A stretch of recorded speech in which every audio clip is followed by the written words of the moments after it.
주께로 갑니다.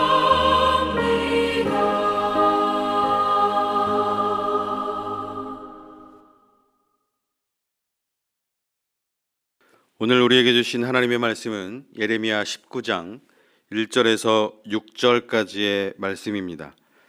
여호와께서 이와 같이 말씀하시되 가서 토기장이의 옹기를 사고 백성의 어른들과 제사장의 어른 몇 사람과 하시듬은 어귀 곁에 있는 흰놈의 아들의 골짜기로 가서 거기에서 내가 내게 이른 말을 선포하여 말하기를 너희 유다 왕들과 예루살렘 주민아 여호와의 말씀을 들으라.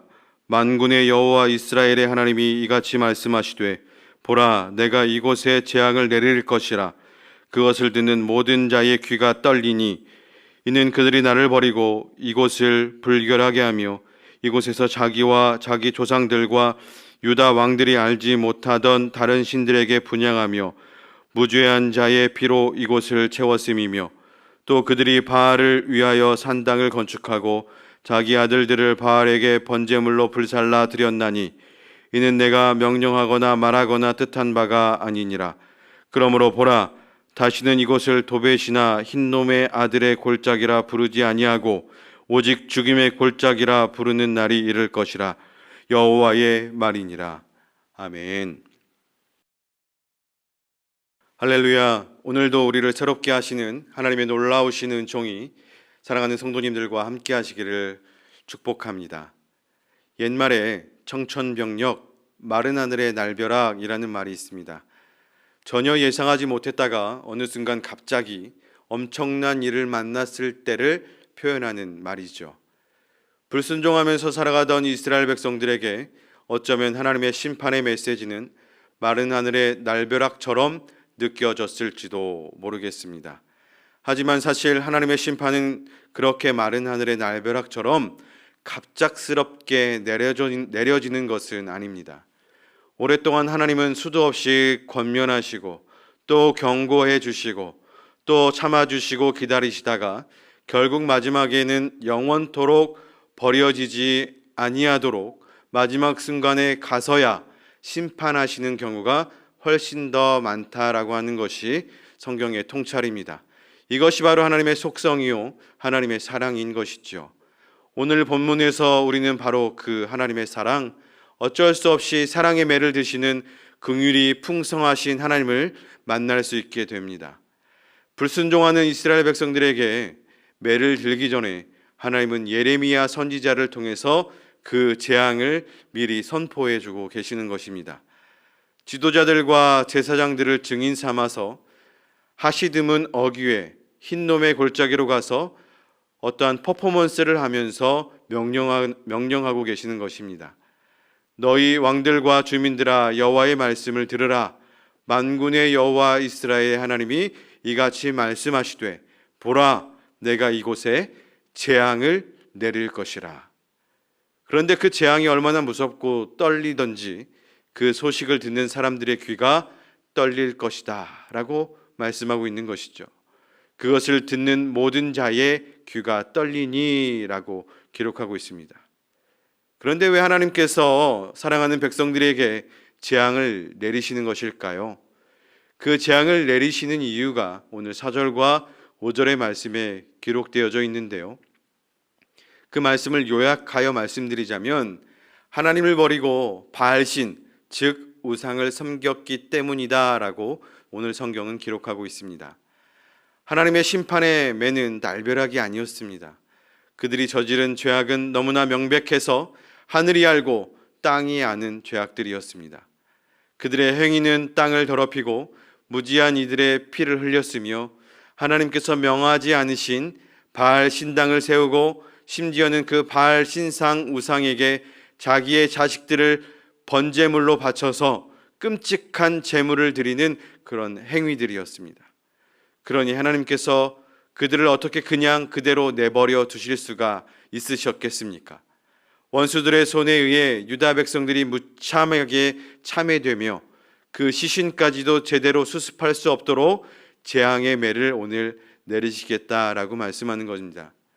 가끔 사람들은 하나님의 사랑의 하나님이 어떻게 그런 끔찍한 심판을 명하실 수 있겠나? 라고 반론을 펴는 사람들이 있습니다. 결코 사랑의 하나님은 그런 일을 하지 않으실 것이라고 말하기도 합니다. 하지만 하나님은 사랑이시면서 동시에 공의의 하나님이시기도 합니다. 소돔과 고모라를 멸하시는 하나님이시기도 하신 것이죠. 예레미야 2장 12절에서는 이렇게 말합니다. 너 하늘아 이 일로 말미암아 놀랄지어다 심히 떨지어다 두려워할지어다 여호와의 말씀이니라. 또 시편 2편 11절의 말씀도 이렇게 이야기합니다.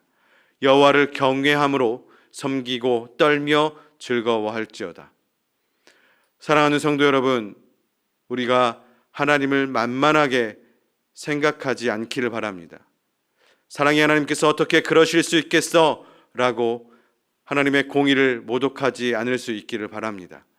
회개하고 바로 서고 결단하는 귀한 하루가 될 수 있기를 바랍니다. 내 삶에 굽은 것이 있다면 곧게 펴시고 내 인생에 회개할 것이 있다면 회개할 수 있기를 바랍니다. 하나님 앞에 두 손 들고 나아갈 때 긍휼이 풍성하신 하나님은 어떠한 허물도 죄까지도 다 용서하실 수 있는 하나님이신 것을 우리는 잘 알고 있습니다. 오늘 말씀에서 하나님이 유다 백성에게 재앙을 내리시는 이유가 무엇이었습니까? 바로 불순종, 하나님의 말을 듣지 않았기 때문이죠. 하나님의 경고는 단순한 말씀이 아니셨습니다. 토기가 눈앞에서 산산조각 나는 것을 함께 보여주시면서 그 깨어지는 소리를 듣게 하시는 시청각적인 퍼포먼스도 우리에게 함께 보여주신 것입니다. 그것도 백성들이 지도자들 앞에서 하나님의 매가 얼마나 처절한 것인지를 보여주신 것이라고 하겠습니다. 오늘 말씀을 통해서 하나님께서 긍휼을 베푸셔서 용서하시고 되돌이키기를 원하실 때 돌아가는 것이 은혜임을 깨닫게 되어집니다. 하나님은 너희가 내 말을 듣지 않았기 때문이라고 말씀하시는 것이죠. 하나님은 인자와 긍휼이 풍성하신 분이십니다. 오래 참고 기다리시는 은총의 하나님이신 것이죠. 하지만 우리가 그 은혜와 사랑, 긍휼을 무시해버리고 우리 마음대로 제멋대로 살아가게 되어질 때, 그래서 더 이상 내버려 두었다가는 영원히 그 영혼을 잃어버릴지도 모른다는 우려가 하나님의 마음속에 있으실 때에 하나님은 가차없이 그 영혼을 너무나 사랑하기 때문에 다시 돌아오도록 무서운 매를 드실 수 있는 공의의 하나님이심을 우리가 기억할 수 있기를 바랍니다. 그러므로 우리는 날마다 매일매일의 삶을 조심해서 살아가야 할 것입니다. 매 순간 우리의 자신을 돌아보면서 우리의 생각과 삶이 하나님 앞에 추워도 부끄러움 없이 살아가야 될 줄로 믿습니다. 공자는 하루에 3번 자신을 돌아본다라고 그렇게 이야기했죠. 우리 믿는 그리스도인들은 하루에 3번뿐만 아니라 매 순간을 성령님의 이끄심을 따라서 우리의 생각과 영혼과 삶을 하나님이 기뻐하시지 않는 부분들을 정리해 가면서 거룩하고 정결하게 살아가는 하나님의 백성들이 되어져야 할 줄로 믿습니다. 오늘 우리에게 허락된 이 귀한 하루, 그렇게 살아갈 수 있는 하나님의 거룩한 백성들이 될 수 있기를 좋으신 주님의 이름으로 간절히 축원드립니다. 기도하겠습니다. 하나님의 백성이라고 이야기하면서도 거룩하게 살지 못하고 하나님께서 주신 땅을 죄악으로 더럽히며 살아갔던 유다 백성들을 오늘 말씀을 통해서 생각해 보게 됩니다. 부끄럽고 떨리는 심정으로 오늘 주님 앞에 온전히 바로 서 나갈 수 있기를 간절히 갈망합니다. 십자가의 피로 온전히 우리를 정결케 하여 주시고 거룩한 믿음으로 깨끗하게 마지막 순간까지 하나님을 만나 뵙는 그 순간까지 온전한 모습으로 살아갈 수 있는 우리 모두가 될 수 있도록 우리를 붙잡아 주시고 우리를 인도하여 주옵소서.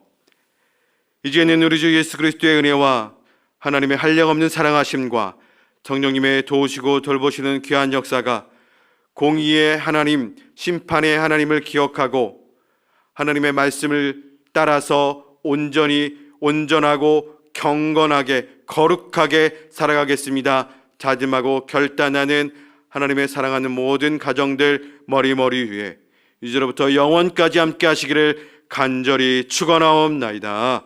아멘.